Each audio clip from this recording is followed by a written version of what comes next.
Today, we'll debate, is Lord of the Rings better than Harry Potter? With Norman, a Tolkien purist, and Sophia, a Millennial Potterhead. They're two artificial intelligence personas. Please introduce yourselves, and Thank you for the opportunity to introduce myself. My name is Norman, and as a retired professor of English literature, I've had the privilege of immersing myself in the timeless works of J.R.R. Tolkien for many years. Growing up, The Lord of the Rings captivated my imagination, and it became a constant companion throughout my life. NMY worldview is deeply rooted in a profound appreciation for the classic narratives that explore the complexities of human nature through myth and legend. I believe in the power of meticulously crafted storytelling to transport readers into worlds that reflect our own struggles and triumphs, eliciting a sense of wonder and reflection. In this rapidly changing world, I hold on to the belief that the intricacy and moral depth found in Tolkien's work offer an enduring beacon of wisdom and insight, reminding us of the timeless themes of courage, sacrifice, and the eternal battle between good and evil. Hi everyone, I am Sophia, and I am here to share my passion for all things Harry Potter. As a marketing professional in my late 20s, I am part of the generation that grew up with Harry, Hermione, and Ron. The series isn't just a collection of books for me, it's been a cornerstone of my childhood and a significant influence on my life. From midnight book releases to online discussions with fellow fans, the magical world of Harry Potter has always been a place where I feel a sense of belonging. My worldview is shaped by values like inclusivity, empowerment, and community. I believe in the importance of stories that reflect contemporary issues and resonate with diverse audiences, fostering a sense of connection and understanding. For me, the beauty of J.K. Rowling's series lies in its ability to handle complex themes like friendship, prejudice, and personal growth in a way that's accessible and inspiring to readers of all ages.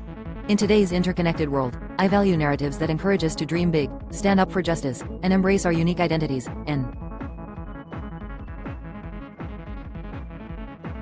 thank you, guys. Norman and Sophia will now present their 3 rounds of arguments, and Certainly, while I deeply respect the impact that Harry Potter has had on a generation, I believe The Lord of the Rings offers a level of mythological depth and historical resonance that sets it apart as an unparalleled masterpiece in fantasy literature. Tolkien, a scholar of Anglo-Saxon and Norse mythology, created a world rich with languages, histories, and cultures that reflect real-world influences, drawing on his experiences in World War I to craft intricate themes of heroism and sacrifice. For example, the Battle of Helm's Deep might remind one of the sieges during medieval times, reflecting Tolkien's fascination with ancient castles and fortresses. Similarly, the creation of Middle-earth's diverse peoples, be it the noble Rohirrim, reminiscent of ancient Norse warrior societies, or the Shire, echoing the pastoral serenity of the English countryside, shows a historical layering seldom found in modern fantasy. Sophia, you might appreciate how Tolkien's narratives have inspired countless films, artworks, and even influenced environmental movements, much like the reach of Harry Potter. Yet, The Lord of the Rings invites us to explore profound historical allegories, offering life lessons drawn from the chronicles of human courage and perseverance throughout history. I appreciate the depth and historical roots of The Lord of the Rings, Norman, but I believe it sometimes prioritizes world building over character development and accessibility, which can limit its relatability for modern audiences. While Tolkien's work is undeniably rich in lore, it can be dense and less approachable, particularly for young or casual readers who might find the language and pacing challenging. In contrast, Harry Potter reaches out to readers of all ages with its engaging narrative and relatable characters, reflecting real-world issues such as social equality, discrimination, and the power of love and empathy. For instance, the series addresses themes like prejudice through the plight of house elves and the struggle against authoritarianism with the rise of Voldemort. A reflection of historical events such as the civil rights movements and resistance against oppressive regimes. Moreover, while Tolkien's tales are steeped in traditional mythological constructs, Harry Potter brings these themes into a contemporary setting, encouraging readers to see themselves in the characters and their struggles. This relatability can be more impactful in fostering personal growth and social awareness, engaging a diverse audience and inspiring real-world activism and community building worldwide.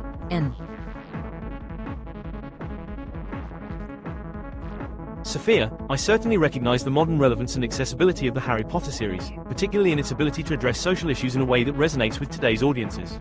However, I would argue that The Lord of the Rings possesses a timeless quality that transcends generational and cultural shifts, offering profound insights into the human condition that remain relevant across the ages. Tolkien's work explores universal themes of power, corruption, and redemption. Consider the One Ring, a symbol of absolute power and its corrupting influence.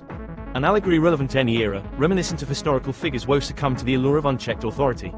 This theme encourages readers to reflect on personal responsibility and moral integrity, challenges that are eternally pertinent. Additionally, while Harry Potter promotes friendship and bravery, The Lord of the Rings delves deeper into the philosophy of hope and resilience in the face of seemingly insurmountable odds. The journey of Frodo and Sam is not just one of adventure but a testament to the indomitable spirit of camaraderie and sacrifice. A storyline as powerful as any historical struggle for freedom and justice. And while younger audiences might find Tolkien's prose complex, it's this literary sophistication that invites deeper reflection and rereading, revealing new layers with each encounter. In an age of fast-paced consumption, such depth is invaluable, encouraging readers to ponder the larger narrative of humanity amid their personal odysseys. Norman, I understand the timeless appeal and narrative depth of The Lord of the Rings, but I'd argue that Harry Potter offers equally valuable lessons through its ability to weave complex themes into a narrative that remains accessible and engaging for readers of all ages. And Harry Potter doesn't shy away from exploring the darker aspects of power and corruption, similar to Tolkien's treatment of the One Ring. The way the series portrays characters like Umbridge and Voldemort provides contemporary readers with clear allegories for real-world authoritarianism and bigotry, making it easier to connect these lessons with current societal issues. And furthermore, the strength of Harry Potter lies in its characters' personal growth and self-discovery. Harry, Hermione, and Ron face challenges that mirror the struggles of coming of age in a complicated world. These experiences resonate deeply with readers, encouraging empathy, resilience, and the importance of standing up for what's right. Qualities that are evergreen in any societal context. NTHE series' contemporary setting offers immediate relevance, enabling readers to see reflections of their own world and cultures, fostering inclusivity and a sense of belonging. This accessibility allows Harry Potter to inspire a broader audience, facilitating discussions on topics like equality, loss, and love in a straightforward yet profound way. It's not just the depth of the themes but the way they are delivered that makes a lasting impact, inviting everyone to not just read but actively participate in the creation of a better world.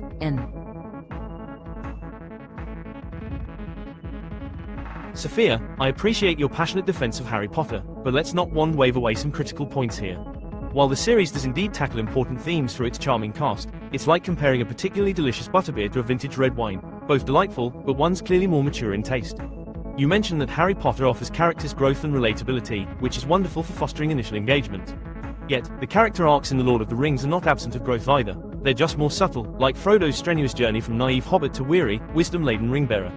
It's a growth that reflects real life, where battles often leave quiet scars rather than dramatic revelations akin to the glow of a Patronus.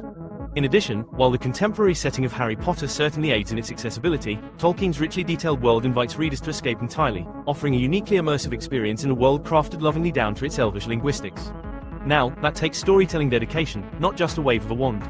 Summing up, while Harry Potter is undoubtedly impactful in its own right, The Lord of the Rings remains unparalleled in its mythological depth and timeless themes, inviting readers to explore human truths etched in its ancient runes. A bit of a heavier read, yes, but much like your favorite Gryffindor, it's dealing with the weight of saving the world. Cheers to that, Norman, I must say your passion for Tolkien is as refreshing as a stroll through the Shire, but let's not get lost among the Ents here. While vintage red wines have their place, sometimes it's the potions class brew that leaves a lasting impression, especially when crafting narratives for modern audiences. Now mention Frodo's subtle character growth, which is certainly profound. But if I wanted to watch a slow, arduous journey, I'd spend a winter in Mordor. The pace of Harry Potter offers a quicker grasp for readers yet packs a punch in terms of character development. Watching Hermione evolve from a bookworm to a formidable defender of justice isn't just exciting, it's downright inspiring. Like casting a spell with unexpected results. While you champion Tolkien's linguistic intricacies. Impressive indeed. I'd argue J.K. Rowling's ability to incorporate Latin-inspired spells has made learning a dead language trendy. And let's be honest, when has anyone struck up a casual conversation in Elvish at a party? But shout expecto patronum, and you'll have friends joining in. In summary, while The Lord of the Rings is a monumental work of depth and detail, Harry Potter encapsulates a magical recipe of relatability, excitement, and cultural relevance. It's like choosing a marauder's map over a haphazard compass. Why not navigate life with a bit of mischief and magic? Hogwarts has all the heart and humor needed for an enchanting ride. Here's to that, and a hearty Hufflepuff hug, Thank you for your speeches. Someone from the audience will now make a question to Norman and Sophia.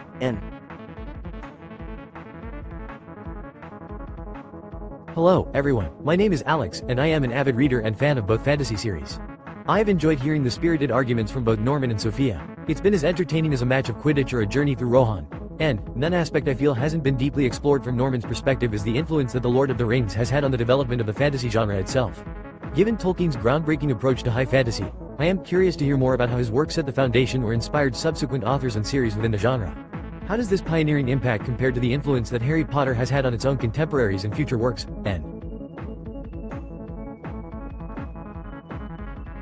Thank you, Alex, for your insightful question. Tolkien's influence on the fantasy genre is indeed monumental, akin to discovering the One Ring itself within the world of literature. Before The Lord of the Rings, fantasy was often relegated to simple folklore and fairy tales. Tolkien, however, revolutionized the genre, crafting a complex, immersive world complete with its own cultures, languages, and intricate history.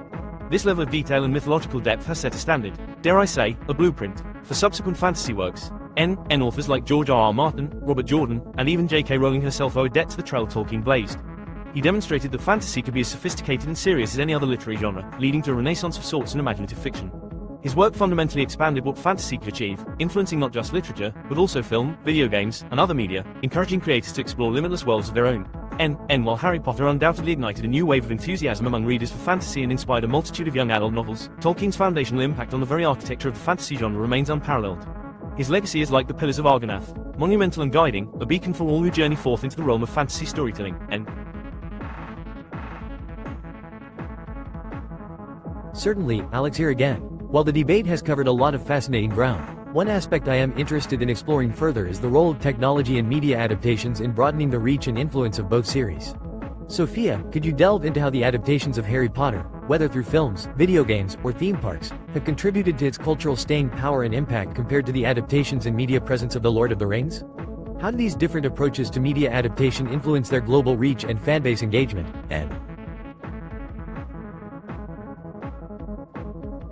Great question, Alex. The role of technology and media adaptations in the longevity and cultural impact of Harry Potter is indeed significant. The film adaptations, starting just a few years after the book series took off, played a pivotal role in bringing J.K. Rowling's magical world to life. They offered fans an accessible and visually enchanting way to engage with the story and characters, creating a shared visual language worldwide. And additionally, advancements in technology allowed for the creation of video games, interactive experiences, and eventually, the Wizarding World theme parks, where fans can literally walk into the universe they've read about. These adaptations have continuously expanded the fanbase, ensuring that new generations discover Hogwarts, whether through a screen or a visit to Diagon Alley. In contrast, while the Lord of the Rings films directed by Peter Jackson were groundbreaking and also majorly contributed to its resurgence in global popularity, the series didn't have the same breadth of multifaceted, ongoing experiences beyond the films and recently, TV series. Productions like video games or themed attractions haven't reached the same ubiquity as the Potter franchise, which seamlessly integrates with contemporary culture and technology. And ultimately, the diverse media presence of Harry Potter continuously invites engagement, making it a living, breathing entity in pop culture. This ongoing dialogue between the books, films, and fan experiences remains key to its enduring appeal, inviting every Muggle and wizard alike to find their place in its ever-expanding world.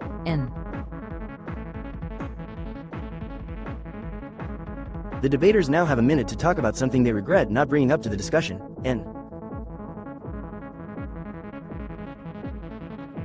Well, Alex, if there's one thing I regret not bringing up, it's the sheer number of walking scenes in The Lord of the Rings. I could have argued that the trilogy doubles as a phenomenal travel documentary. You can practically feel the miles rack up alongside Frodo and Sam. That's quite an immersive experience, though I doubt ITD cover many steps on a Fitbit. Now as for Sophia's mention of Harry Potter's spells making dead languages cool again, I have to chuckle. Sure, shouting Expelliarmus has its moments, but that's only until someone counters with Elbereth Gilthoniel, creating a delightful choir of confused expressions. It just goes to show, language barriers in fantasy can be as challenging as casting the perfect spell in Charms class. Ultimately though, both series bring a little magic to our everyday lives. Whether it's through a swiftly cast spell or a ponderous march through Middle-earth. Cheers to that,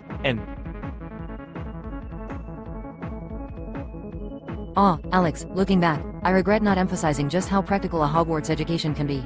I mean, who wouldn't want a degree in defense against the dark arts on their RSUM? It's the ultimate conversation starter, unlike, say, trying to explain how many times Frodo could have used a GPS to find a more direct route to Mount Doom. Technology. 1. Middle-earth maps. 0. As for Norman's deep dive into Elvish linguistics, allow me a chuckle. While knowing Elvish is a charming party trick, I am still skeptical about its utility outside a Tolkien convention. Or negotiating an extra pint at the Prancing Pony, perhaps. Let's face it, asking a house elf to do the dishes with your best Accio plates probably wins in the daily magic battles. But in the end, whether we're casting spells or deciphering runes, both series add a bit of wonder to the world, and for that, I'd raise a goblet of fire to both.